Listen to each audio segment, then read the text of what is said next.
ना शरीर का अहंकार करना। पहलवानों को अपने शरीर का बड़ा गुमान होता है, होती भी है पर्सनालिटी, क्या कहना, विश्व चैंपियन अंतरराष्ट्रीय पहलवान लोग होते हैं, ऐसे लगता हवा डर जाएगी इनको, छाती चौड़ी उनकी, ये बलिष्ठ भुजाएं, ऐसे चलते हैं कि देखकर लगता कोई पर्सनालिटी आ रही है। और वही जब बुढ़ापा उनका आ जाता है पहलवानों का, तो नस नस तो टूट जाती जवानी में, अखाड़े की रगड़ से कान टूट जाता, कान की नस टूट जाती है, फिर घुटने रह जाते हैं, बड़ा दर्द होता है। कोई दबाने, अच्छा पहलवान को दबाने वाले को भी बेचारा कितना दबावे उसको संतोष ही नहीं होता, इतना मजबूत शरीर होता है कि दबाने वाला पूरी ताकत लगा के दबावे फिर भी उनको लगता कुछ नहीं, तो कराहते हैं। और कई बार तो ऐसी हालत होती है कि बूढ़े पहलवान जी बैठे, नाक पे मक्खी बैठी है, अरे भैया उड़ा दो ना मक्खी, अरे इतने बड़े बड़े बड़े पहलवानों को चारों खाने चित्त करने वाले, और तुम अपनी नाक पर बैठी मक्खी नहीं उड़ा सकते, क्या करें बेटा, हाथ पांव काम नहीं कर रहे हैं। कहां गई वो पर्सनालिटी, कहां चला गया वो शरीर। किसी चीज पे गुमान मत करो, न तन पर गुमान, न धन पर गुमान। बहुत सुंदर आप हैं, एक दो चार जगह सफेद धब्बा हो जाए, कहां गई आपकी सुंदरता।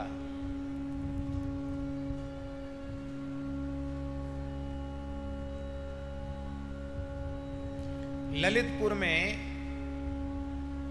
स्वामी जी तो गए ना ललितपुर, ललितपुर में जो नरसिंह मंदिर है, महाराज जी बड़े अद्भुत संत थे, परम पूज्य महामंडलेश्वर श्री बालकृष्णदास जी महाराज, ललितपुर वाले महाराज जी, जिन्होंने दास को वहां नरसिंह भगवान की सेवा प्रदान की। इस समय वहां की सारी व्यवस्था गंगादास जी संभाल रहे हैं। बड़ा स्थान है, साधु सेवी स्थान है।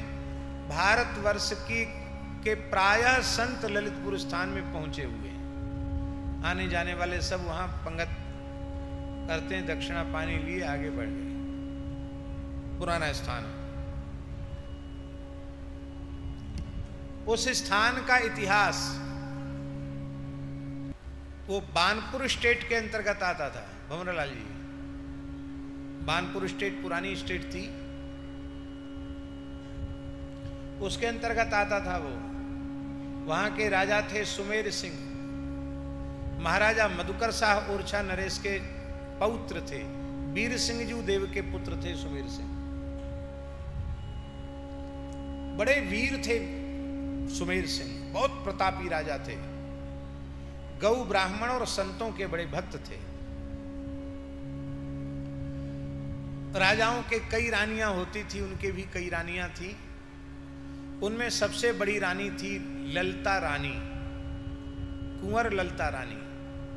वो इतनी सुंदरी थी कि अपने समय में उससे अधिक सुंदरी कोई रानी नहीं थी संसार में, इतनी सुंदरी थी वो। राजा तो हमेशा लट्टू रहता था उस पर। भगवान की लीला, रानी के शरीर में सफेद दाग हो गए, श्वेत कुष्ठ हो गया। राजाओं के कमी तो थी नहीं, महाराज ने राजवैद्य को बुलाया, इलाज करवाया, तो जितना इलाज करवाया उतना ज्यादा रोग बढ़ गया, पूरा शरीर चितकबरा हो गया, उसमें घाव हो गए, उसमें और खाज हो गई कोड़ में, ऐसा हो गया। राजा ने देखा ये ठीक होने वाली नहीं है, तो राजा ने उपेक्षा कर दी। अब जिसके चरणों में राजा पड़ा रहता हो उसकी उपेक्षा हो जाए, सबते कठिन जाति अपमाना, यद्यप जग दारुण दुख नाना। तो कहां तो किसी रानी को और महाराज देखते नहीं थे, इसी की ओर देखते थे, अब इसकी तरफ नहीं देखते। तो इसको लगा कि इससे अच्छा तो मर जाना ठीक है। तो जहां आजकल ठाकुर जी का स्थान है वहां तालाब नहीं था, वहां एक चौपरा था, एक कुंड था चौकोर, गहरा पानी का। तो उस कुंड में, चौपरा में रानी आत्महत्या करने के लिए आई। अर्धरात्रि को महल से बाहर होके किसी भी तरह से निकल गई महल से और आई आत्महत्या करने के लिए। उस समय रामानंद संप्रदाय के सिद्ध संत बाबा श्री गोपाल दास जी महाराज वहां विराज रहे थे। नृसिंह भगवान का साक्षात्कार प्राप्त था, वो बैठे थे। उन्होंने देखा कि कोई देवी यहां मरना चाहती है। उन्होंने कहा भाई क्या है, क्यों मरना चाहती है? वो रोने लगी। उसने कहा महाराज मेरे शरीर में सफेद दाग हो गए तो मैं मरना चाहती हूं। तो उन्होंने कहा कि मरने के लिए यहीं क्यों आई, कहीं जाके मर जाती, यहां क्यों मरने आई? जल का एक ही आश्रय है और तू मर जाएगी तो ये जल पीने लायक नहीं रहेगा। दूसरे तू रानी है, कल राजा की फौज यहां आ जाएगी, बाबाओं को, साधुओं को परेशानी होगी, हमको भी भागना पड़ेगा। इसलिए मरना है तो और कहीं मर, यहां नहीं। बोले नहीं मैं तो यहीं मरूंगी, नहीं तो मुझे ठीक कर दो। बाबा को दया आ गई। उन्होंने कहा कि मैं ठीक तो कर दूंगा, एक शर्त। कहो बाबा। बोले शर्त यही है कि तुम्हें अपना शेष बचा खुचा जीवन राम जी के चरणों में अर्पित करना पड़ेगा। ये जो सामने वाला बड़ा पंखा है ना, इसकी हवा से खर खर कर कर ये आवाज कर रहा है।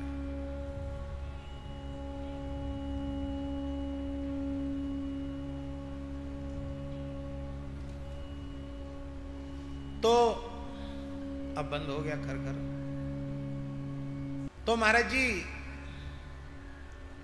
बोले अपना पूरा जीवन राम जी को अर्पित करना पड़ेगा, भजन करो तो ठीक हो जाओ। बाबा भजन करूं? बोले इस चौपरा में गोता लगा लो, राम नाम बोल के ठीक हो जाओ। राम नाम बोल के गोता लगाते ही महाराज उसकी कंचन काया हो गई। उसी क्षण बीमारी तो खत्म और वो पहले जितनी सुंदरी थी उससे अधिक सुंदरी हो गई, कायाकल्प हो गया। बोले अब जाओ महल में चली जाओ। बोले अब नहीं जाऊंगी। बोले नहीं अब जाओ महल में जाओ, आज्ञा पालन करो। वो गई महल में, चली गई। सवेरे महाराज साहब की दृष्टि पड़ी तो राजा ने जब देखा तो वे आश्चर्य में पड़ गए कि ये वही है। अरे ये तो ब्याह के पहले भी इतनी सुंदरी नहीं थी जितनी सुंदरी अब हो गई। तो राजा ने कहा कि तुमको ये कैसे, इतना सुंदर रूप कैसे प्राप्त हुआ, तुम्हारी बीमारी कैसे खत्म हुई? बोली अब मीठी मीठी बातें मत बनाओ, अब हमें संसार समझ में आ गया है कि कुछ नहीं, किसी का किसी से कोई प्रेम नहीं। अब तो मैं भजन करूंगी। अरे ठीक है भजन तो करेगी, पर ये परिवर्तन आया कैसे? तो रानी ने पूरी घटना सुनाई है। ये घटना लगभग 450 साल पुरानी घटना है। जब रानी ने सारी घटना सुनाई तो राजा को भी वैराग्य हो गया। राजा ने कहा देवी तुम भजन करोगी तो मैं क्या भजन में पीछे रहूंगा। दोनों ने जाकर गोपाल दास जी से दीक्षा ले ली, श्री राम मंत्रराज की दीक्षा ले ली और दोनों ने भजन किया। महाराज सुमेर सिंह के नाम से सुमेरा तालाब बना और ललिता रानी के नाम से ललितपुर शहर बसाया गया। नरसिंह भगवान को वहां का राजा नियुक्त किया गया। नरसिंह भगवान, नरसिंह जी राजा हैं पुराने राजा के टाइम के। आज भी पुराना प्रमाण है, ललितपुर नरसिंह मंदिर के नीचे 5000 नरसिंह मंदिर थे उसके नीचे, अब तो कम बचे, 5000 मंदिर। बहुत पुराना स्थान। तो हम इसलिए ये बात हमने आपको कही कि जिस रानी का इतना सुंदर रूप था, नेक सफेद दाग हो गए, कहां चला गया वो? इसलिए भैया किसी चीज का गुमान मत करो, न तन का गुमान। गुमान समझते हो कि नहीं आप लोग? अहंकार। न शरीर का अभिमान, न धन का अभिमान, न रूप का अभिमान, न पद का अभिमान, न प्रतिष्ठा का अभिमान। अभिमान करोगे तो बहुत नीचा देखना पड़ेगा। आहा, क्या कहना। संसार में कुछ नहीं है।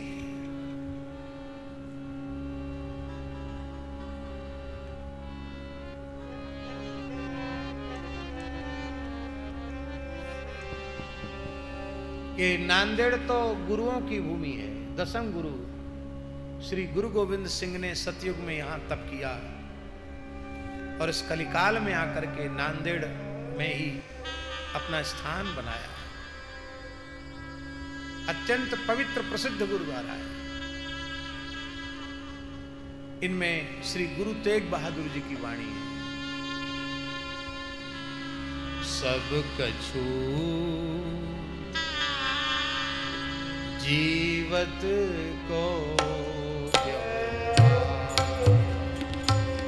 सब कछु जीवत को सब कछु जीवत को व्यवहार सब कछु जीवत को कोई किसी का नहीं है। मातु पिता भाई सुत बांधव मातु पिता भाई सुत बांधव अरु पुनि ग्रह की नारी अरु पुनि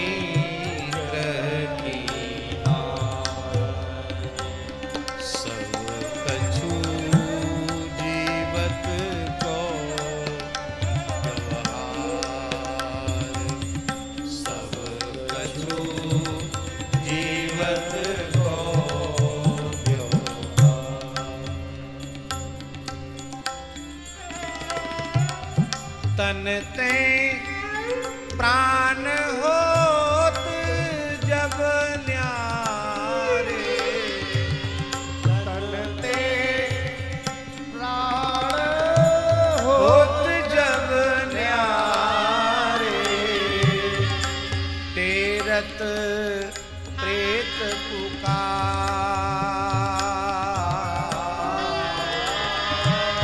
तेरत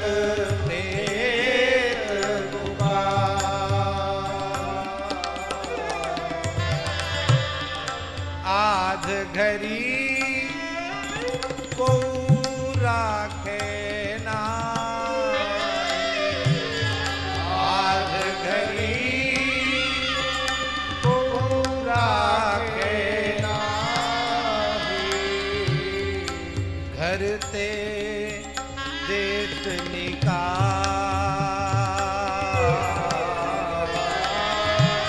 घर ते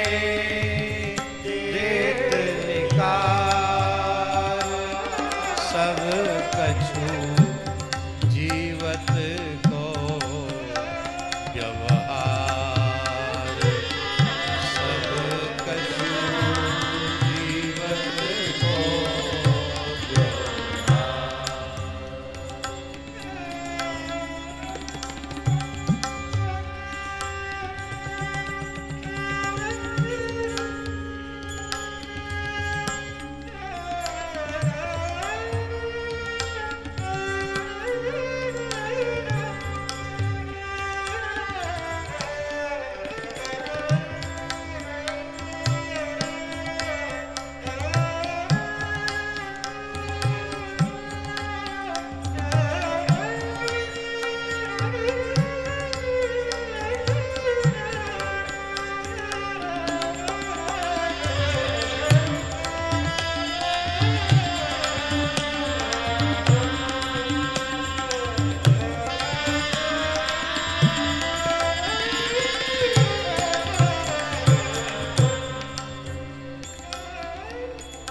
मृग तृष्णा ज्यों जग रचना, यह मृग तृष्णा ज्यों जग रचना, देखो हृदय विचार, देखो हृदय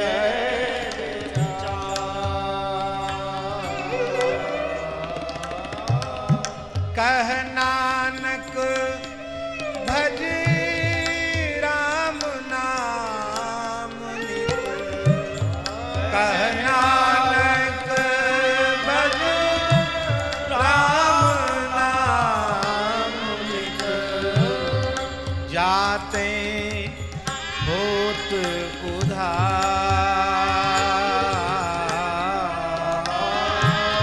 जाते होत उधार, सब कछु जीवत को व्यवहार, सब कछु जीवत को व्यवहार, सब कछु जीवत को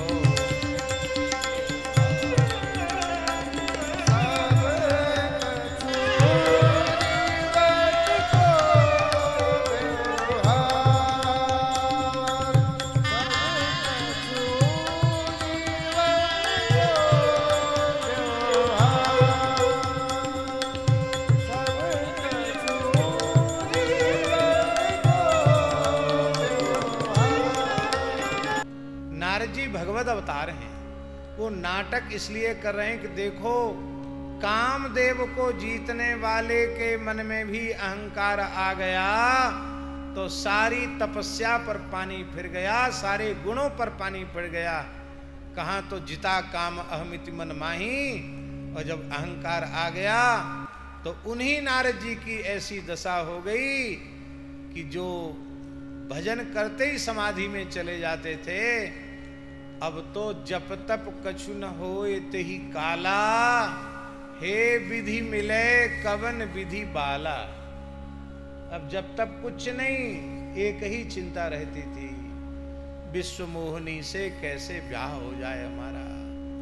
बताओ, ब्रह्मा जी के पास ब्रह्माणी जी हैं, विष्णु भगवान के पास लक्ष्मी जी हैं, शंकर जी के पास भी भवानी हैं, तो नारद जी के पास नारदानी क्यों न हो।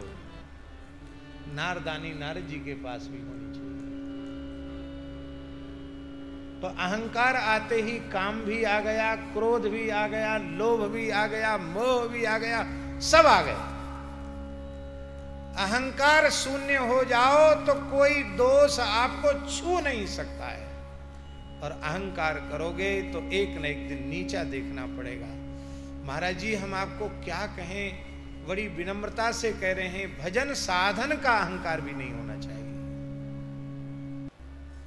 कई लोगों को अहंकार होता, मैं इतना लाख जप लिया, इतना करोड़ जप लिया, हमारा अरब जप संख्या हो गई। अरे भाई, एक नाम भी बिना भगवान की कृपा के कोई ले सकता है क्या? एक नाम भी प्रकट हुआ है, वो केवल ठाकुर जी की, गुरुजनों की, संतों की कृपा से हम भजन करने वाले होते कौन है? हमने कुछ नहीं किया, हमारे द्वारा कुछ नहीं हुआ। ये जो कुछ हो रहा है भगवान की कृपा से हो रहा है, आचार्यों की कृपा से हो रहा है, संतों की कृपा से हो रहा है। इसमें कितना सुख है, आप भीतर से स्वीकार कर लो, आपको आनंद आ जाएगा।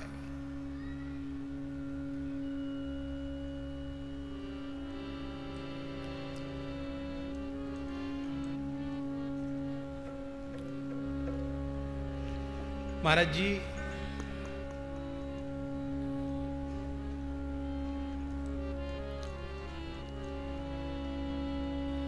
नारद जी ब्रह्मा जी के पास भी गए,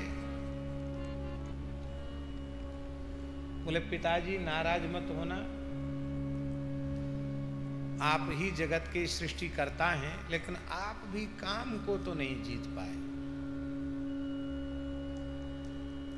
और आपके पुत्र ने काम कामदेव पर विजय प्राप्त कर ली। नारद जी मुस्कुराए, मन ही ब्रह्मा जी मुस्कुराए, बोले बस भगवान की माया पीछे पड़ गई, इनके भी अहंकार आ गया। बोले देखो कोई बात नहीं, हमको तो तुमने सुना दिया सो सुना दिया, कैलाश में जाकर शंकर जी को मत सुना देना, वहां मत जाना।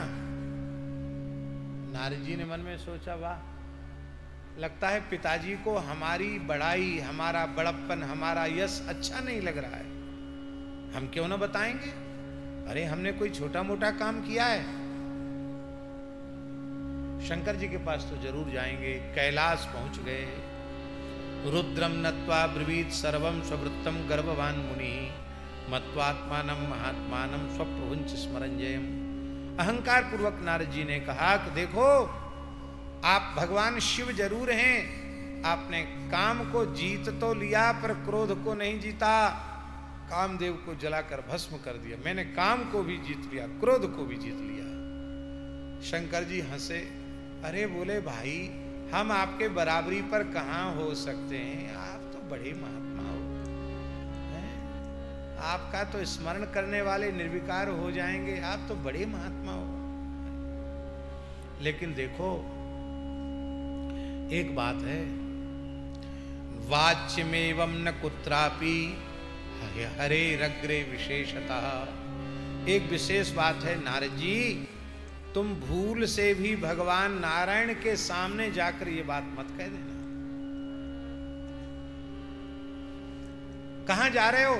नारद जी बोले हम वैकुंठ जा रहे हैं। तो भले ही जाओ, और वो पूछेंगे कि नारद जी बहुत दिन बाद आए, क्या बात है, कहां रह गए, खोद खोद के पूछेंगे, तो भी पूछने पर भी छिपा लेना और बातें बताना, मैंने कामदेव को जीत ले, ये बात उनके सामने मत कह देना। क्योंकि गोप्यम गोप्यम सर्वथा ही नैव वाच्यम कदाचनो। छिपा लेना, कभी भूल से भी कहना मत। नारद जी बोले वाह, ये देखो ये भोले बाबा हैं, महादेव जी हैं, पर इनके मन में भी भारी ईर्ष्या है। ऐसे बताओ, नारद इतनी ऊंची अवस्था को प्राप्त हो गया, इनको अच्छा ही नहीं लग रहा है। कहते वहां मत बताना, हम क्यों ना बताएंगे, हम तो लाउड स्पीकर पर बोलकर सुनाएंगे सबको, माइक से बताएंगे कि हमने ऐसा किया, जरूर कहेंगे। नारद जी मना करने पर भी वहां चले गए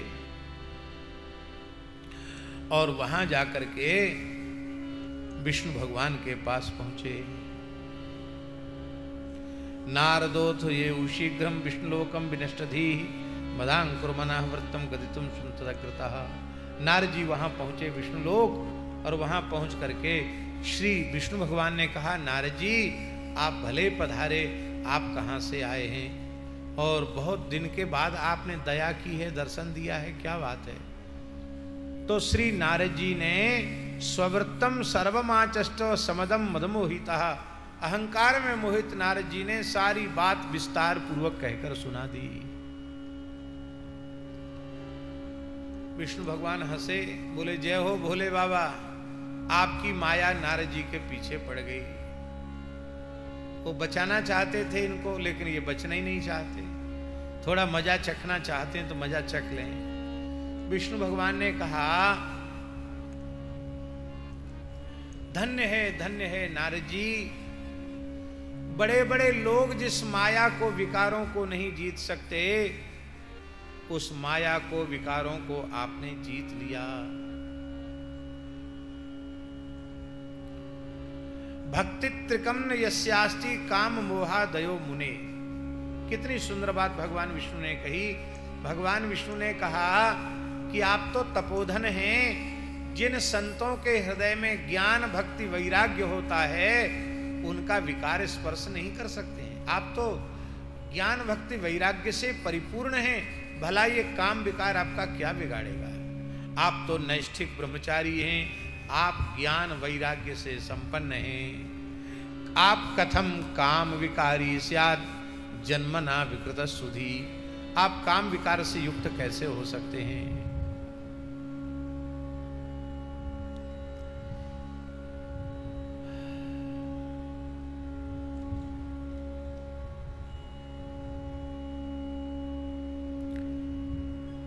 श्री नारद जी वहां से चल पड़े।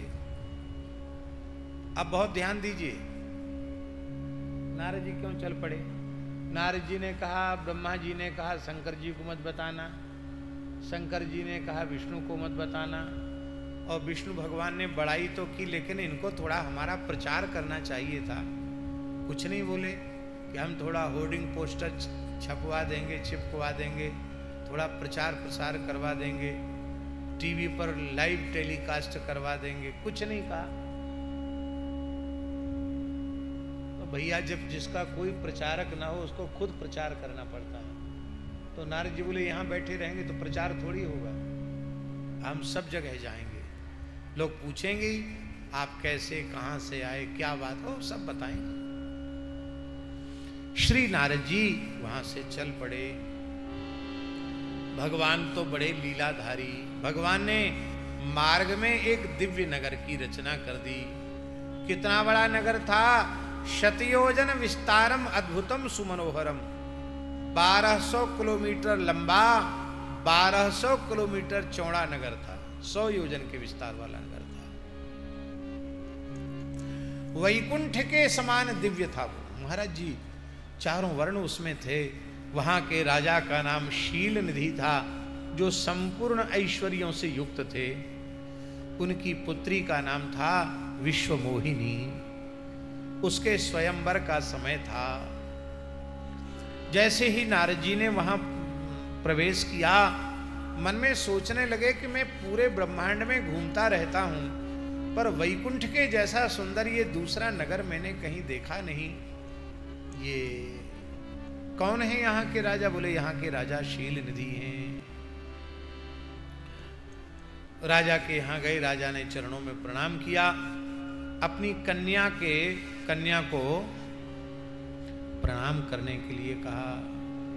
श्री नारद जी ने उसका नाम विश्वमोहिनी बताया है, गोस्वामी तुलसीदास जी ने, और शिव पुराण में इनका नाम श्रीमती कहा है। श्री दत्तात्रेय भगवान की पोखरा श्री बालाजी महाराज की, परम पूज्य अवधूत शिरोमणि श्री गिरनारी बापू की जय। जय श्री राधे हर हर।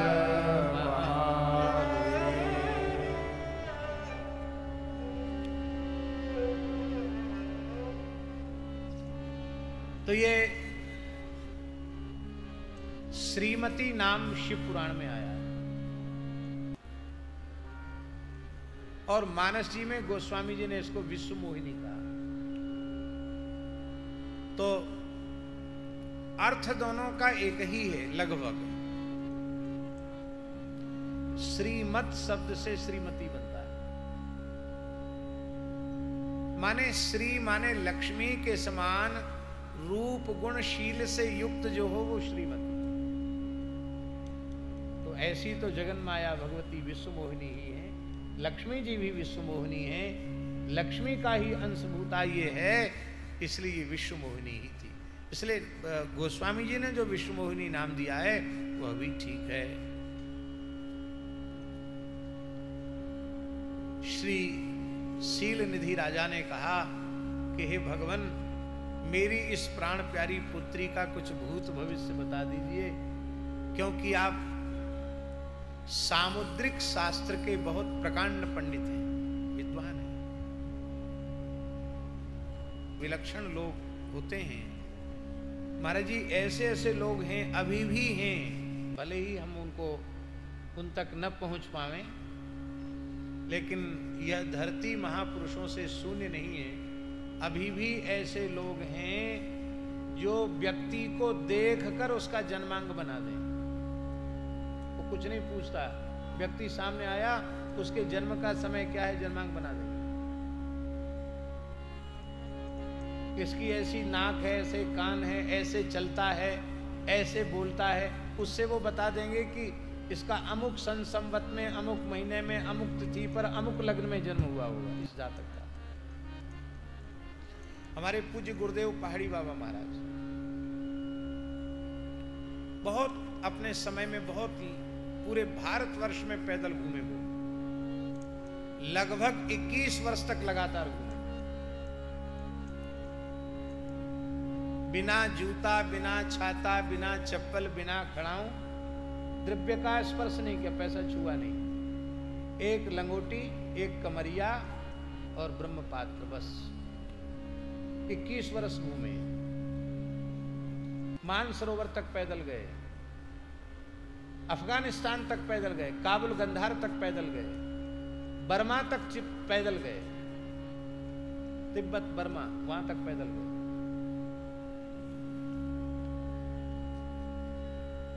और परिक्रमा इतने की, गोदावरी परिक्रमा पैदल पूरी की, नर्मदा परिक्रमा की, गंगा जी की पूरी पैदल परिक्रमा की, अयोध्या की 84 कोस की परिक्रमा, चित्रकूट की 84 कोस की परिक्रमा, मिथिला की 84 कोस की परिक्रमा, नैमिषारण्य की 84 कोस की परिक्रमा, काशी की 84 कोस की परिक्रमा, और ब्रज की तो उन्होंने की, क्यों ब्रज में तो वे थे ही, बहुत घूमे। और आश्चर्य की बात थी, उस सब उनको याद था, इतना सब यहां तक बता देते थे कि वहां से कितने कोस की दूरी पर कौन सा गांव है, और 80-90 वर्ष पहले कौन सा आदमी हमको मिला था, उसका नाम तक बता देते। शायद इतनी मेमोरी तो कंप्यूटर में भी फिट नहीं हो सकती जितना उनको था। तो उन्होंने एक घटना सुनाई कि हम गंगा जी की पैदल परिक्रमा कर रहे थे, और ये काशी के आगे गाजियाबाद जो है, गाजीपुर क्षेत्र की बात है। तो बोले वहां गंगा जी में स्नान करके अपना धूनी तप के वहां से चले, तो एक ब्राह्मण देवता, जैसे हमारे ये भंवरलाल जी है ना, दाढ़ी पूरी पंचकेश दाढ़ी, ऐसी एक ब्राह्मण देवता ऋषि स्वरूप में, दाढ़ी और बढ़िया सुंदर उनके केस, धोती पहने थे, इसे लगता था पंडित जी। अब वो वेद पाठ कर रहे थे, पीपल के नीचे बैठे, और महाराज जी सहज ही वहां से निकल के चले गए। वो पंडित जी अपनी पोथी को ऐसी ही छोड़कर और महाराज जी के पीछे दौड़े, महाराज महाराज महाराज महाराज। और महाराज जी तो बहुत तेज चलते थे, इतना चलने वाली की गति कितनी तेज होगी आप अनुमान लगा सकते। अब वो बूढ़े थे, तो महाराज जी को आवाज सुनाई पड़ी, तो महाराज ने देखा, खड़े हो गए, कहिए पंडित जी क्या बात है। बोले भाई मैं बूढ़ा हूं, आप तो जवान हो, आप तो एकदम हवा की गति से चल रहे हो, मुझे थोड़ा चरण छू लेने दो। तो महाराज जी थोड़े संकोच में आ गए, बोले मैं किसी से पैर छुआता नहीं हूं। कहा नहीं, हमसे तो छुआ लो, मैं तो बहुत पवित्र वेदज्ञ ब्राह्मण हूं। महाराज जी बोले आप बड़े बूढ़े हैं, मैं तो अवस्था में बहुत छोटा हूं। बोले नहीं महाराज, मैं ब्राह्मण हूं, सबको प्रणाम नहीं करता हूं, पर आपको मुझे प्रणाम करने की श्रद्धा हो रही है। तो महाराज जी ने कहा ऐसा हमें क्या है जो आप में श्रद्धा हो रही है। बोले मैं सामुद्रिक शास्त्र का ज्ञाता हूं, आपकी आकृति को देखकर, आपकी भुजाओं को, आदानुलंबित भुजाओं को देखकर, आपके चलने का तरीका देखकर, आपके नेत्र नासिका को, आपके मुख को देखकर मैंने अनुमान लगा लिया कि इस प्रकार का जातक या तो सप्तद्वीपवती पृथ्वी का एक छत्र सम्राट होगा या धरती का कोई महान योगी होगा। तो आज मेरा जन्म सफल हो गया, आप महान योगी हैं, इसलिए मैं आपकी चरण धूल लेना चाहता हूं। तो महाराज जी बोले हमको तो पता नहीं कि हम महायोगी हैं कि क्या हैं। बोले हमको सब पता है। तो बोले फिर कुछ बताइए हमारे बारे में, क्या पता है। तो वो हंसने लगे, बोले आपको हमारे शास्त्र पर विश्वास नहीं है। आपके दाहिने हाथ में त्रिशूल का चिन्ह है अमुक जगह, बिना किसी रेखा से कटा हुआ। इस हाथ में भी या बाएं हाथ में भी आपके त्रिशूल का चिन्ह है। दोनों चरणों में आपके ऊर्ध्व रेखा और ऊर्ध्व रेखा के ऊपरी भाग पर त्रिशूल का चिन्ह है। आप शिवरूप हैं। आपके अमुक जगह में तिल है। आपके बाएं पैर की अनामिका उंगली के ऊपर एक तिल है। महाराज जी ने कभी देखा नहीं था, देखा तो तिल निकला। शरीर के जहां जहां जो लक्षण बताए थे वो सब निकल आए। फिर हंसने लगे, बोले देखो आपका सोमवती अमावस्या का जन्म है, क्योंकि आपके ऐसे ऐसे लक्षण है। महाराज बोले हाँ बिल्कुल सही बात है, सोमवती अमावस्या का जन्म है।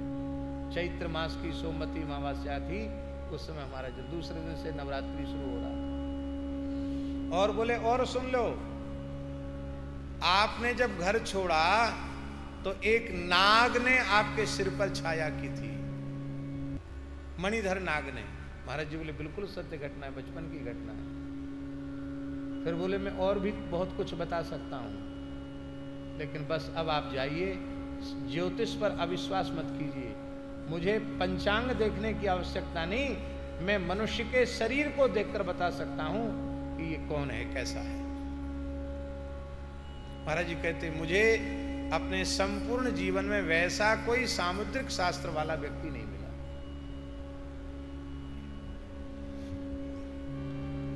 और महात्माओं से ये बात लोग जरूर पूछते हैं। रेल में जा रहे हैं तो कहेंगे महाराज हमारा हाथ देख दो।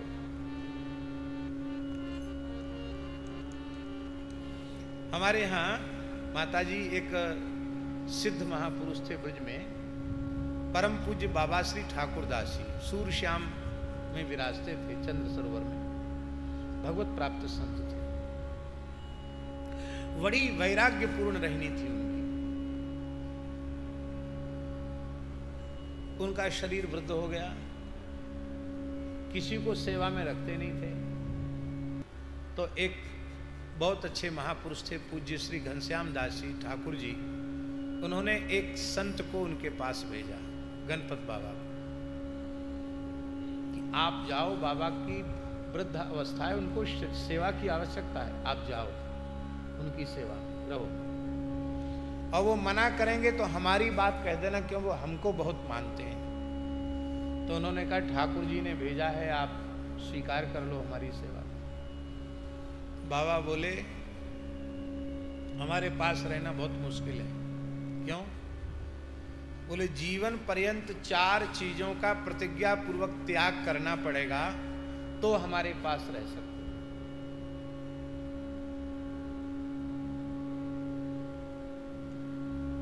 तो साधु को इन 4 चीजों का त्याग करना ही चाहिए, बाबा ने कहा।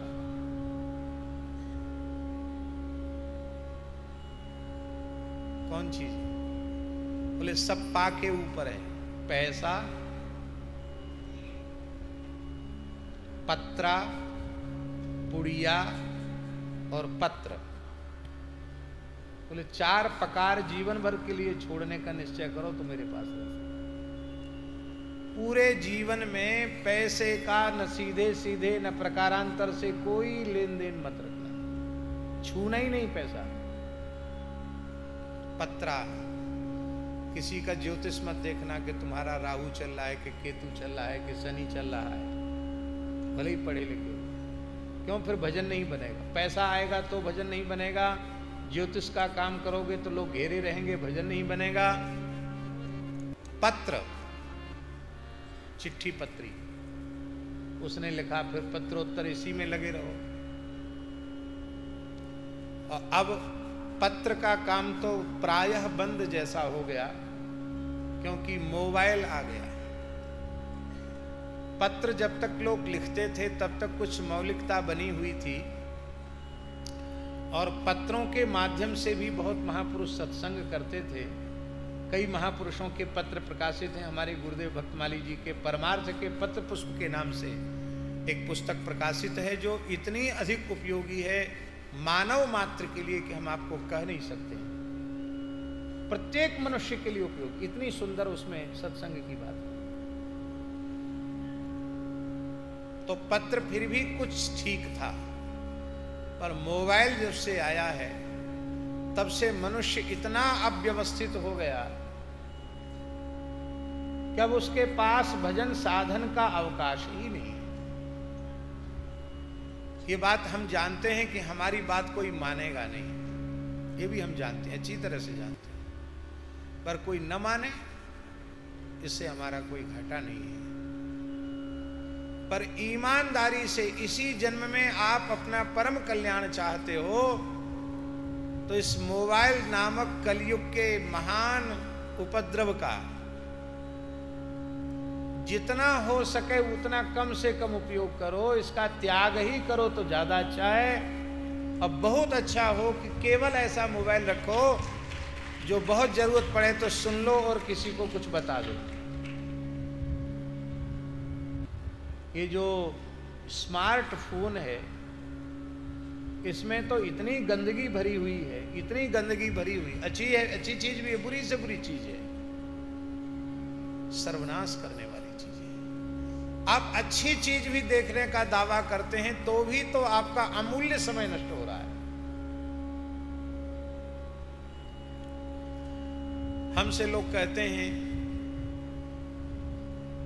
कि आपसे एक बहुत भारी शिकायत है, आपसे मोबाइल पर बात नहीं होती है। कई लोग बोलते हैं, महात्मा लोग भी बोलते हैं और भगत लोग भी बोलते हैं। हम आपको सच्ची कह रहे हैं, हम मोबाइल से बात करने लग जाएं तो 4-5 घंटे हमको कथा कहनी पड़ती है, उससे दुगना समय हमको लोगों से बातचीत करनी पड़ेगी, वो भी मोबाइल से। इतना अधिक लोग फोन करेंगे कि हम तो खाना सोना हमारे लिए मुश्किल हो जाए। तो ये बात बहुत अच्छी है, लोगों को प्रसिद्धि है कि वो तो मोबाइल रखते नहीं। मोबाइल रखने के लिए पहले जेब होना चाहिए। हमारे कपड़े में जेब ही नहीं है। हम जो कपड़ा पहनते हैं इसमें जेब नहीं है। अचला में तो जेब होती नहीं है, होती है अचला में जेब। तो मोबाइल कहाँ से रखेंगे? हाँ, अत्यंत आवश्यक जो उपयोग है वो निकट वाले लोग, जो बहुत जरूरी है वो कर लेते हैं। लेकिन हम देखते हैं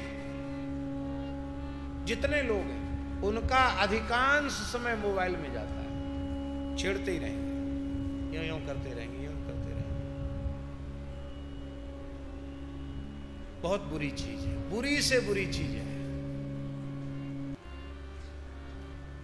तो याद हो गया आपको, पैसा, पुड़िया, पुड़िया माने दवा। महाराज हमको दवा दे दो, महात्मा दवाई देने लग जाए, फिर देखो वहां भीड़ इकट्ठी होने लग जाएगी।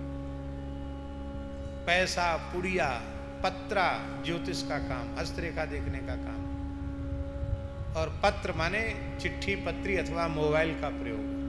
ये 4 चीजों को त्याग दो तो भजन में कोई बाधा नहीं।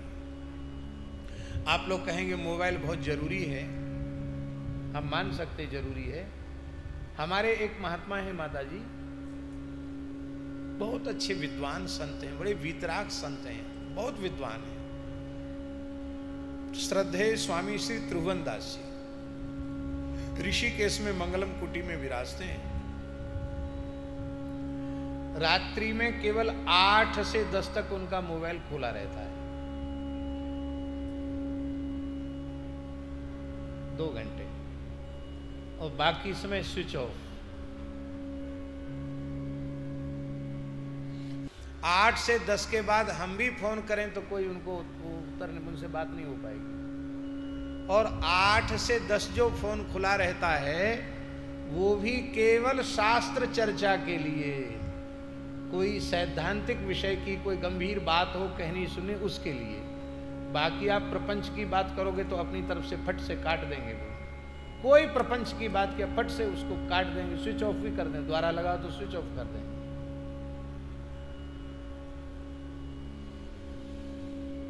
ऐसे ही आप भी चाहें तो ये लोगों में घोषित कर सकते हैं, भाई इतने बजे से इतने बजे तक हमारा फोन खुला रहेगा, आपको बहुत अति आवश्यक कोई जरूरी काम हो तो आप बात कर लो। पहले संतों के हाथ में सुमरनी होती थी, माला, झोली, सुमरनी, हजारा माला, अष्टोत्तरी माला, और नहीं तो 27 दाने की सुमरनी माला। अब माला के दर्शन बंद हो गए। जितना बड़ा महात्मा उतना महंगा मोबाइल उसके हाथ में। माने बड़े महात्मा होने का प्रमाण है बहुत कीमती मोबाइल। और जो बहुत बड़े महामंडलेश्वर हैं, जगत गुरु हैं, वो तो टेबल पर अपने सामने 4-6 फोन रखते हैं, एक से एक बढ़कर। भगवान जाने, लोग बताते हैं कि 4-4, 5-5 लाख के भी फोन आते हैं, ऐसा हमने सुना है, और महंगे भी आते हैं। जो भी हो,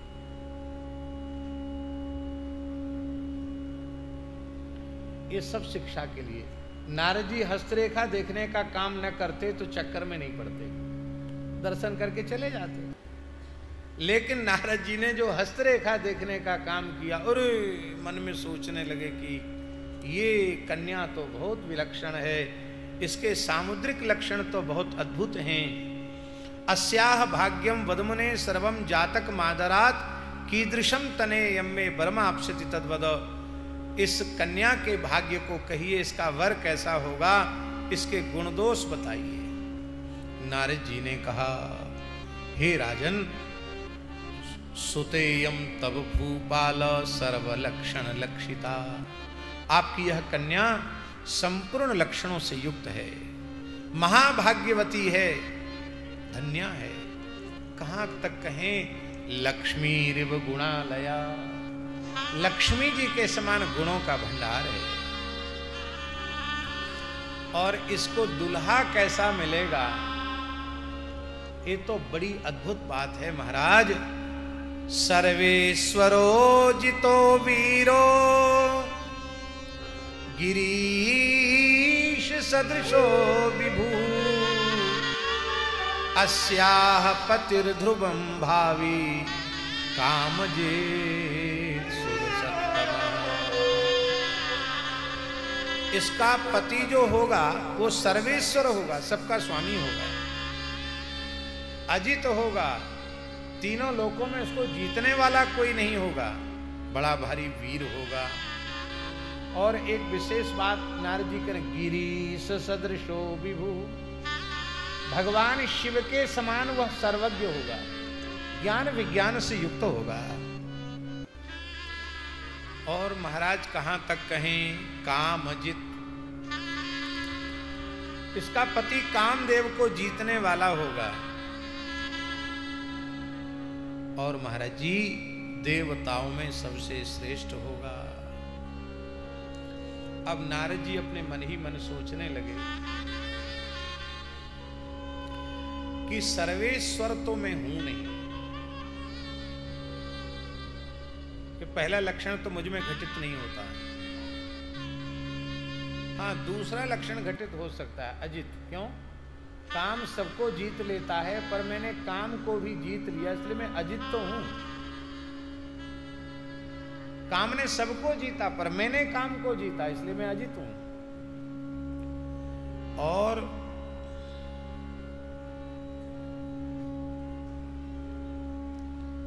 त्रिकालदर्शी भी हूं।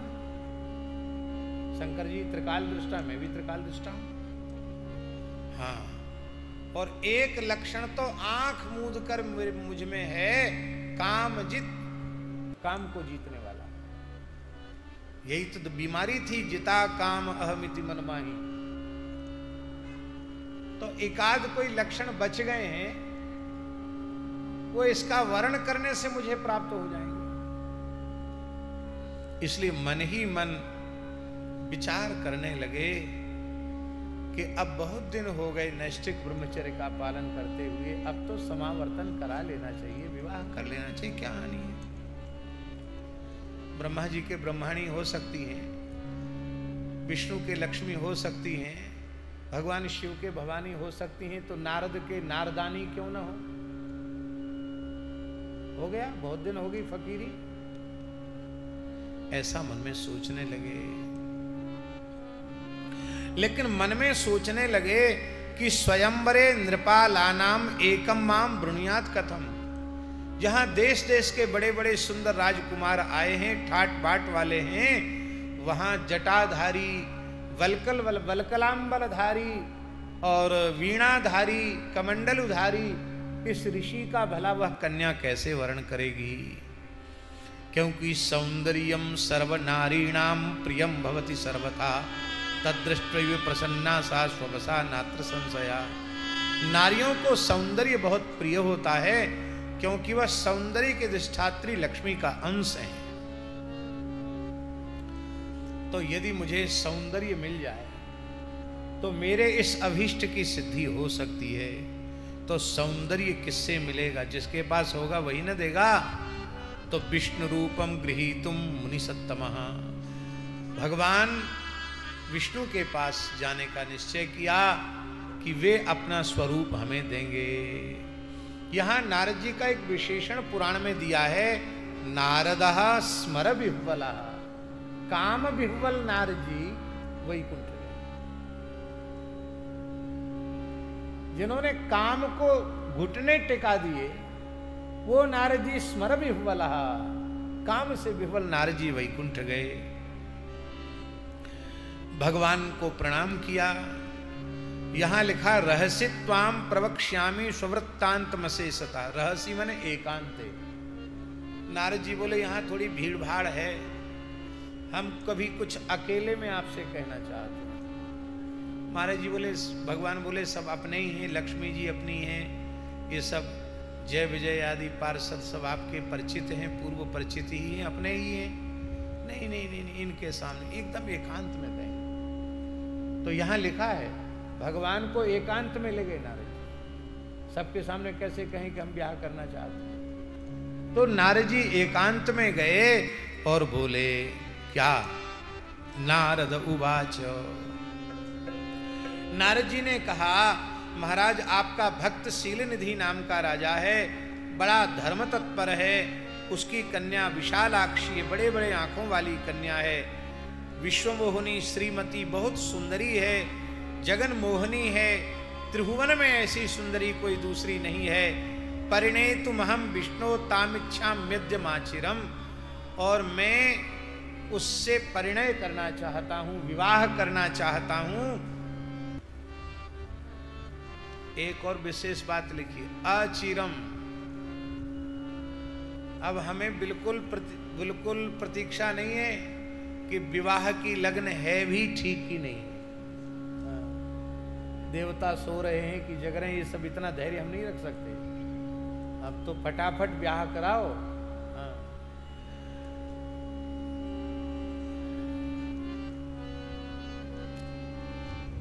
हजारों राजपुत्र आए हैं, आप हमें सुंदर स्वरूप दे दें तो वो जयमाला मेरे कंठ में डाल देगी, अपना रूप देही। स्वरूपम देहि में नाथ सेवको हम प्रियस्तव, वृणुयान माम यथा सावै श्रीमती क्षितिपात्मजा।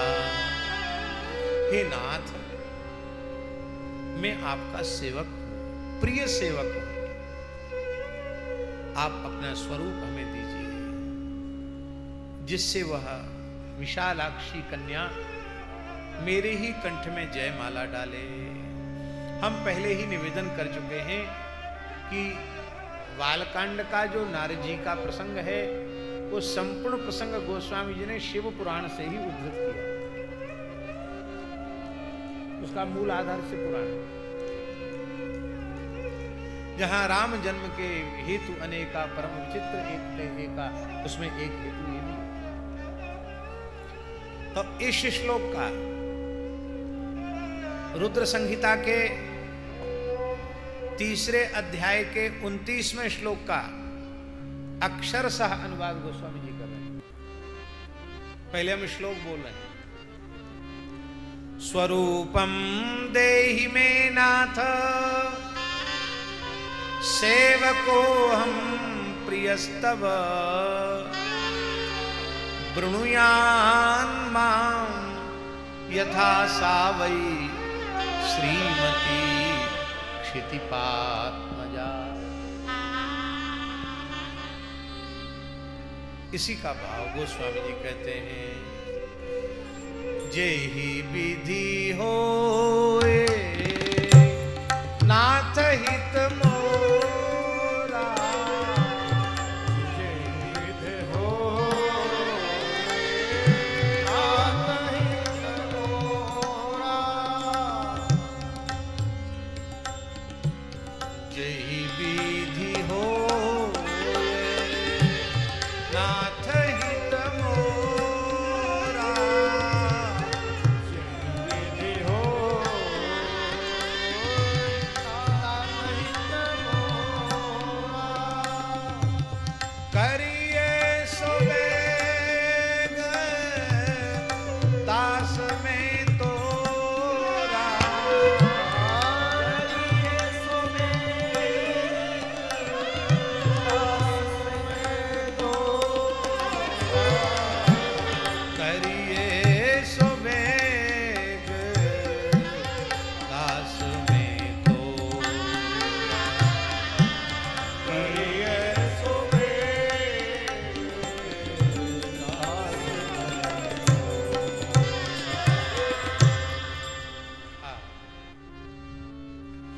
यहां शिव पुराण में एक भाव बड़ा सुंदर है।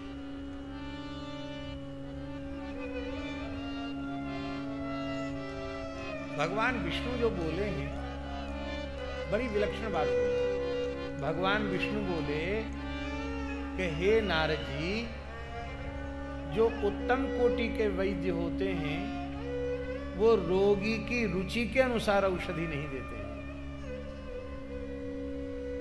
वो रोगी की चिकित्सा करके उसे पूर्ण स्वस्थ बनाना चाहते हैं, इसलिए रोगी की रुचि का ध्यान नहीं करते हैं। वो स्वयं रोगी को रोग विमुक्त करने के लिए अपनी रुचि से औषधि देते हैं। तो तुमने जो दवा मांगी है वो ठीक है, लेकिन मैं वैद्य हूं। नमामि रामम भवरोग वैद्यम, हम भवरोग के वैद्य हैं। तो ये स्मर रोग हो गया है, इसकी चिकित्सा जौन सी पुड़िया देने से होगी वो पुड़िया हम देंगे। भगवान ने मानो संकेत में सारी बात कह दी। भिषक वरो यथार्थस्य यतः प्रिय तरोसी में, क्योंकि तुम मेरे बहुत प्रिय हो, इसलिए उत्तम वैद्य के समान हम तुम्हारी रुचि का ध्यान नहीं रखेंगे। तुम्हारी बीमारी जिसमें दूर हो जाए हम वही देंगे। ऐसा कह करके ददौ विष्णुर्मुखम हरे, भगवान ने उन्हें बानर का मुख दे दिया और भगवान अंतर्धान हो गए। अब देखिए एक बड़ी विलक्षण बात, भगवान कितने करुणामय हैं, इस बात को ध्यान देने का है। देवर्षि नारद जी को भगवान ने वानराकृति प्रदान कर दी, किंतु इस आकृति की अनुभूति केवल राजकन्या को हो रही है, और जो रुद्र पार्षद हैं उनको अनुभूति हो रही है। क्यों शंकर जी ने पीछे लगा दिए कि माया इनको नचा रही है, थोड़ा तुम साथ रहो। इसलिए नहीं कि तुम चिढ़ाना, इसलिए कि यदि कुछ गड़बड़ हो तो आखिर महात्मा है, इनको संभाल लेना। इसलिए दो सहयोगी भेजे। केवल रुद्र गणों को बानर की आकृति दिखाई पड़ रही थी और उस राजकन्या को, बाकी सभा में जितने थे सबने उनको नारद जी के रूप में ही देखा और नारद जी के रूप में देखकर उनके चरणों में प्रणाम किया। इसका मतलब है भगवान ने अपने भक्त की चिकित्सा भी की और उसको उपहास का पात्र भी नहीं बनने दिया। ये कितनी ऊंची बात है। नहीं तो बंदर बना देते तो शायद दरबार में घुसना भी मुश्किल हो जाता। नारद जी का रूप था इसलिए घुस गए, बंदर का मुंह होता तो कौन घुसने देता? कोई घुसने नहीं देता। इसलिए भगवान कितने करुणामय हैं, ये विचार करना चाहिए। श्री नारद जी वहां आकर बैठ गए। मां वरिष्यति नान्यम सा विष्णु रूप धरम ध्रुवम आननस्य कुरूपत्वम न वेद सत्तम। मैं विष्णु रूप हूं, इसलिए कन्या मेरे ही गले में जयमाला डालेगी।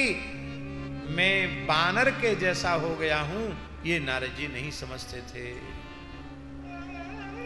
शिव पुराण में भी ये बात लिखी है, पूर्व रूपम मुनिम सर्वे ददृष्ट तत्र मानवा। सभी लोगों ने नारद जी के रूप में ही उनको देखा और उनको प्रणाम। नारद जान की न सम्मान, नारद जानकर सबने सम्मान किया। रुद्रगण भगवान शिव के द्वारा भेजे हुए आए थे, ब्राह्मण वेश में वे साथ में थे। वे समझ रहे थे कि वस्तुतः इनको तो बानरी आकृति प्राप्त हो चुकी है। उनकी थोड़ी गलती ये हुई कि वे दोनों रुद्रगण उनकी हंसी उड़ाने कुरुतस्तत् प्रहासं वै भासमाणौ परस्परम। वे परस्पर बातचीत करते हुए हंसी उड़ाने लगे। देखो भाई, एक बात हम आपको निवेदन करें, महात्मा कैसा भी हो संत के वेश में, कैसा भी का मतलब मान लो हाथ पैर से विकलांग हो, कुरूप हो, केवल बामन भगवान हो, छोटे हो या लंबे नारायण हो, तो भी महात्माओं का तिरस्कार नहीं करते। हमारे महाराज जी साधुओं में कहावत है, तुलसी का पत्ता बड़ा छोटा नहीं होता, तुलसी का दल तो तुलसी का दल होता है, उसका आदर होता है। साधु का सदा आदर करना, साधु के स्वरूप को देखकर उसकी निंदा कभी नहीं करनी चाहिए। आपको पता है महाभारत में एक कथा है, 60,000 बालखिल्य ऋषि जिनकी आकृति अंगूठे के बराबर है, बस इतने ही बड़े हैं, इतने बड़े हैं बालखिल्य, और इतने में ही उनके जटाजूट हैं, बढ़िया दाढ़ी है, अखंड विभूति रमाते हैं, काषाय वस्त्र धारण करते हैं, पूरे विभूतिधारी महायोगी, कमंडल है, चिपिया है, कैसे लग तो कितनी बड़ी चिपिया होगी, कितना बड़ा कमंडल होगा, कितने ही बड़े महात्मा हैं, बढ़िया जटाजूट दाढ़ी मूछ सब कुछ। कश्यप जी के यहां पढ़ते थे वो वेद, 60,000 बालखिल्य ऋषि। तो गुरुजी ने कहा भाई यज्ञ होगा, सब शिष्यों को कहा समिधा लाओ, बोले हम भी लाएंगे समिधा यज्ञ के लिए। तो वो 60,000 चल पड़े।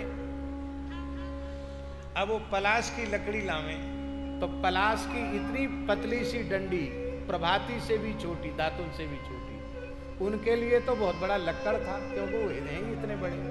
तो एक एक इतनी बड़ी पलाश की लकड़ी को वो 8-8, 10-10 कंधे पर झुलाकर ऐसे ऐसे लेके आ रहे थे। अब वो 60,000 थे, तो ऐसे छोटी छोटी लकड़ी लेके आ रहे थे, पतली पतली लकड़ी, उनके लिए तो बहुत भारी लक्कड़ था वो। सुरभि गाय के खुर से गड्ढा हो गया था, उसमें वर्षा का जल था, उसी में वो लकड़ी के सहज डूबने लग गए, लकड़ी के सहारे तैर करके पार जाने लगे उस गड्ढे को। तो देवराज इंद्र ऐरावत पर बैठे हुए तमाशा देख रहे थे आकाश से, तो वो हंसी रोक नहीं पाए।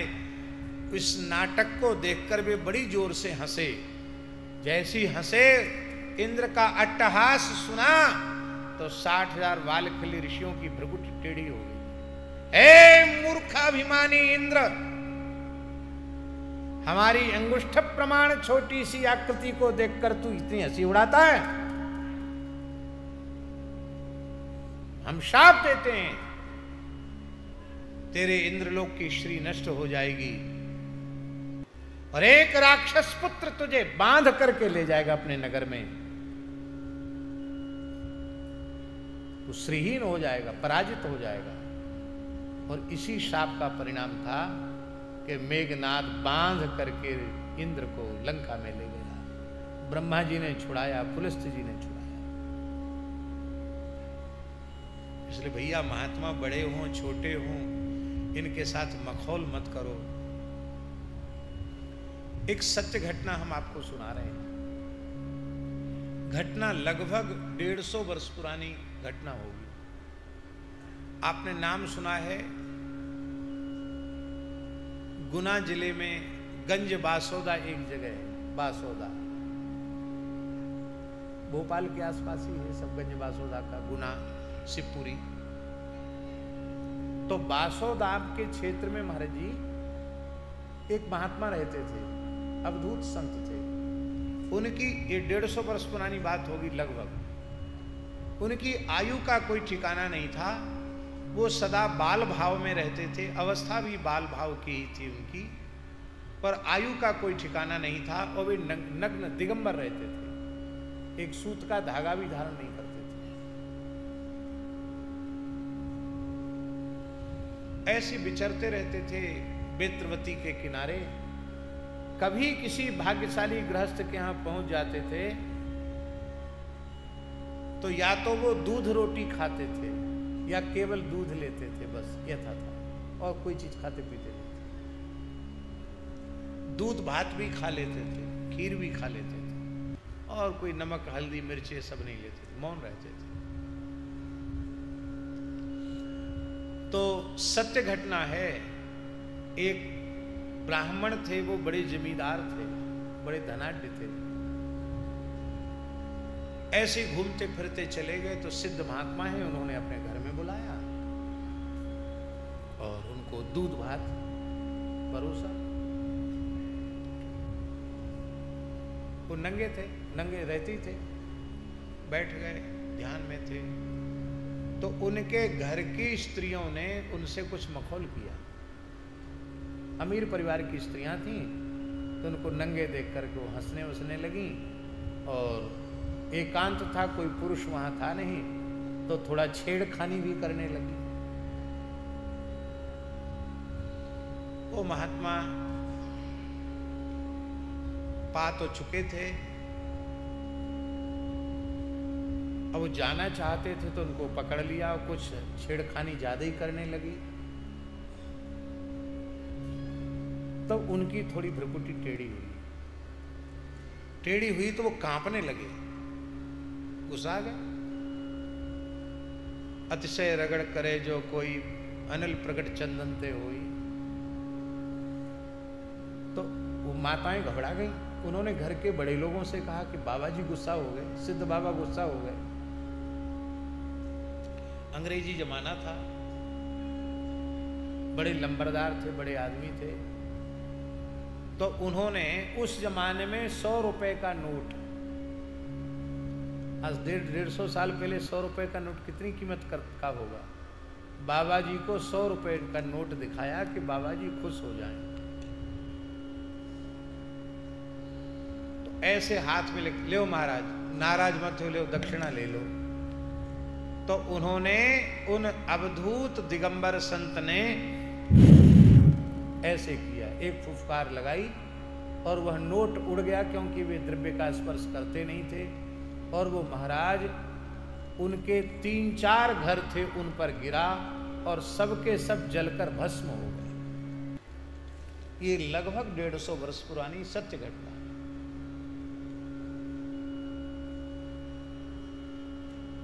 अभी भी उस परिवार के कुछ नाते रिश्ते के लोग, आज भी लोग बताते हैं घटना, ऐसी घटना है। संतों से मखौल नहीं करना है। रुद्रगणों का सबसे बड़ा, और उसमें रुद्रगणों का भी दोष क्यों दिया जाए? भगवान लीला कर रहे हैं ऐसा समझो, पर हम लोगों को ये सीखना है, समझना है कि कभी भी संतों से मखौल नहीं करना चाहिए। अब तो कन्या आई और कन्या ने सर्वत्र माला लेकर के उसने विचरण किया, लेकिन बानरास्यम विष्णु तनुम मुनिम दृष्ट्वा चुकोपसा दृष्टि निवार्य ततः प्रस्थिता प्रीत मानसा। शरीर पे कपड़ा तो विष्णु भगवान के जैसे हैं और मुख जो है बंदर के जैसा। इसको देखकर वो कन्या कुपित हो गई, वहां से चली गई। और भगवान तामादाय ततो विष्णु राजरूप धर प्रभु अंतर्धान मगात सद्य स्वस्थानम प्रयौ खिलो। भगवान राजकुमार के रूप में आए और कन्या ने भगवान के कंठ में माला डाली और भगवान कन्या के सहित अंतर्धान हो गए। जितने राजकुमार थे वो निराश होकर वहां से चले गए। और इधर रुद्रगणों ने कहा, रुद्रगणा वूचितु, हे नारद मुने त्वम ही वृथा मदन मोहितः तल्लिप्सुः स्वमुखम पश्य वानरस्येव गर्हितम्। हे नारद, तुम तो काम से मोहित हो रहे हो, तुम्हारा तो अत्यंत निंदित बंदर के जैसा मुख है, तुमको भला कन्या कैसे मिलेगी? अपनी शक्ल तो देखो। तो ऐसा कहकर उन्होंने दर्पण दिखा दिया। मुखम दर्श ददर्श मुकुरे, जैसे ही दर्पण को मैं मुख देखा तब तो वो बहुत गुस्सा हो गए और उन्होंने शापम ददौ तयोस्तत्र गणयोर मोहितो मुनि, गणों को शाप दिया कि तुमने हमारा उपहास किया है, इसलिए जाहु निशाचर हो, तुम कपटी पापी, तुम राक्षस हो जाओ। भवेताम राक्षसौ विप्रवीर्य जऊ, विप्रवीर्य जऊ, ब्राह्मण कुल में तुम्हारा जन्म होगा, तुम्हारे पिता ब्राह्मण होंगे, ऋषि होंगे, पर तुम राक्षसी वृत्ति के होगे, ऐसा शाप दे दिया।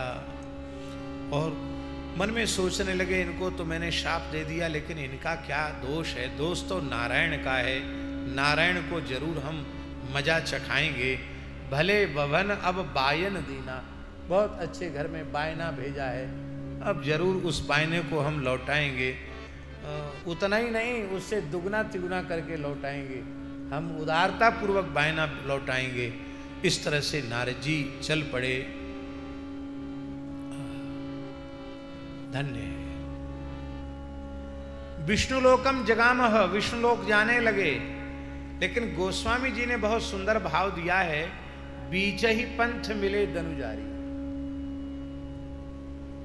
दनुजारी बीच ही पंथ मिले। क्यों? क्योंकि नारद जी जिस मार्ग पर जा रहे हैं वो वैकुंठ का मार्ग है ही नहीं। काम क्रोध मद लोभ सब नाथ नरक के पंथ। तो ये क्रोध के मार्ग पर, काम के मार्ग पर, लोभ के मार्ग पर चल के जा रहे, कैसे वैकुंठ पहुंचेंगे? भगवान ने सोचा मेरा भक्त नरक की ओर जा रहा है, मैं अपने भक्त को इस ओर नहीं जाने दूंगा, क्योंकि करऊं सदा तिनके रखवारी, जिम बालकन राख महतारी। इसलिए ठाकुर जी आग के कुंड में बच्चा गिरना चाहता, माता दौड़कर आ जाती है, मार्ग रोक लेती है।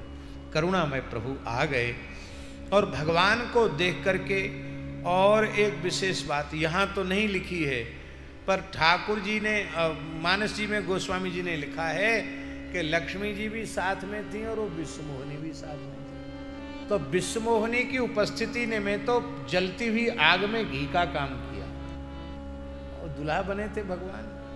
अब तो नारद जी और व्याकुल हो गए। नारद उवाचो हे हरे त्वं महादुष्टः कपटी विश्वमोहनः परोत्साहम न सहसे मायावी मलिना स।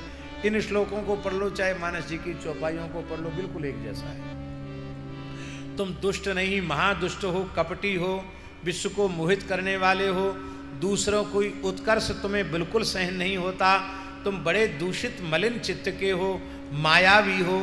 तुमने मोहिनी रूप धारण करके असुर सुरा विश्व शंकर ही असुरोभ्यो पाय वारुणी अमृतम नहीं, असुरों को बिचारों को मेहनत पूरी करा ली, उनको मदिरा पिला दी।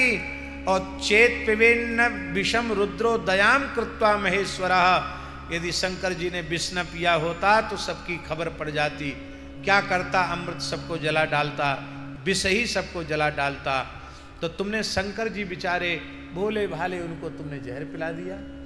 चिंतामणि, कौस्तुभमणि और लक्ष्मी जी खुद ही लेके चले गए।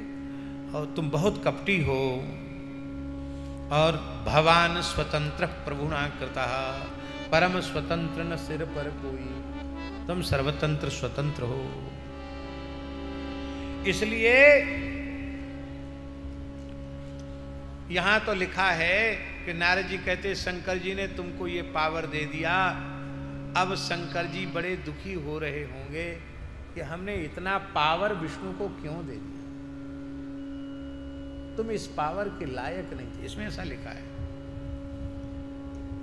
तो देखो, आज मैं तुम्हें शाप अवश्य दूंगा, जिससे तुमने जो व्यवहार मेरे साथ किया वो किसी के साथ न कर सको। मैं शाप देता हूं। तुमने स्त्री के लिए मुझे व्यथित किया है, तो तुम्हारी स्त्री का भी हरण हो जाएगा, राक्षस हर ले जाएंगे और तुमको रोना पड़ेगा। और तुमने बंदर के रूप में हमको बंदर का रूप देकर कपट किया है, तो वो बंदर ही तुम्हारे काम आएंगे, वे ही तुम्हारी सहायता करेंगे। यन्मुखम कृतवान में त्वम ते भवन्तु सहायनः, वे ही तुम्हारी सहायता करेंगे। और तुमको राजकुल में जन्म लेकर के राजकुमार बनकर तुम्हारा राज्यनाश भी हो जाएगा एक बार, और स्त्री नाश भी हो जाएगा, फिर तुम्हें रोना पड़ेगा। एक महात्मा कहते थे, रामायणी थे, बहुत अच्छे, अब उनका शरीर नहीं है, पंडित श्री राम गुलाम दास, बहुत अच्छे रामायणी थे, पुराने रामायणी थे। एक बहुत अच्छी बात कहते थे, बोले वस्तुतः गुस्सा करना, साप देना, गाली देना ये महात्माओं की प्रकृति नहीं है। तो कई बार बिना प्रकृति वाला कोई गुणधर्म आकर उन पर आरोपित हो जाता है, तो प्रकृति तो उनकी वैसी है नहीं, अब उनके सामने वो चीज आ गई तो बोले उनसे ठीक से हो नहीं पाती। भाई कहना चाहिए था नारद जी को कि तुम घोर दरिद्र कुल में पैदा होगे, भूखे मरोगे, कपड़ा पहनने को नहीं मिलेगा, खाने को एक एक दाने के लिए तरस जाओगे, सब कुछ नहीं कहा, तुम राजकुमार हो गए। राजकुमार हो गए मतलब सर्व भोगों से संपन्न हो गए। फिर बिना ब्याह के नहीं डोलोगे, परम सुंदरी कन्या से तुम्हारा विवाह भी होगा। फिर राक्षस हर ले जाएंगे तो भी हर ले जाएंगे, फिर मिलेगी जरूर, लेकिन तुम परेशान होगे तो बंदर ही सहायता करेंगे। कहना चाहिए था कि बंदर तुमको काटेंगे, जहाँ जाओगे बंदर तुम्हें परेशान करेंगे, लेकिन बंदर तुम्हारी सहायता करेंगे। कहते महात्माओं की प्रकृति क्रोध की नहीं होती है, पर महात्मा क्रोध करते हैं, उनको गुस्सा करना वस्तुतः आता ही नहीं है, क्योंकि वह उनका स्वभाव नहीं, वह उनकी प्रकृति नहीं। इसलिए महात्मा कभी किसी पर कोप करते हैं तो उसका बुरा नहीं होता, उसका कुछ न कुछ भला ही होता है। वो राम गुलाम दास जी रामायणी जी कहते थे, वो कहते थे महाराज भगवान का भी भला होता संतों के क्रोध से, संसार का भला क्यों ना हो, भगवान का भी भला होता। तो महाराज जी कई उदाहरण देते थे, जिन जिन ने जिस जिसको संतों ने श्राप दिया उसको कितना अच्छा हुआ, सबका उदाहरण देते थे। अब श्री नारद जी पश्चाताप करने लगे कि अरे मैंने अपने इष्ट आराध्य को ऐसा क्यों कह दिया। जैसे ही माया का प्रभाव कम हुआ, नारद जी रोने लगे। दत्तः सापोपि तेनाथ विततं कुरुतं प्रभो, महत् पाप मकारशम ही यास्यामि नरियम ध्रुवम। मैं घोर नरक जाऊंगा महाराज, प्रभो मेरी वाणी मेरी शाप को मिथ्या कर दो। भगवान प्रसन्न हो गए। भगवान ने कहा देवर्षि नारद, मैं जिस प्रसन्नता से अपने भक्तों की स्तुति को स्वीकार करता हूं, कथनचित मेरे भक्त रुष्ट होकर मुझे गाली देने लगे तो मैं इतना करुणामय हूं कि भक्त की गाली गलौज को भी मैं स्तुति से बढ़कर मान लेता हूं। आपने जो कुछ कहा उससे मुझे तनिक भी क्रोध नहीं है। हाँ, तुम्हारे मन में जो पश्चाताप है उसका प्रायश्चित मैं तुम्हें बताऊंगा। इसी श्लोक का अनुवाद किया है गोस्वामी जी ने। वृथा हो मम साप कृपा आला, इसलिए तुम भगवान शिव के परम पवित्र नामों का जप करो। जप हो जाए शंकर शत नामा, भगवान शिव के नामों का जाप करो। वो भगवान शिव गर्भहर्ता हैं, परमेश्वर हैं, निर्गुण निर्विकार गुणातीत परमात्मा हैं। ब्रह्मा विष्णु महेश भी उनकी माया के अधीन हैं।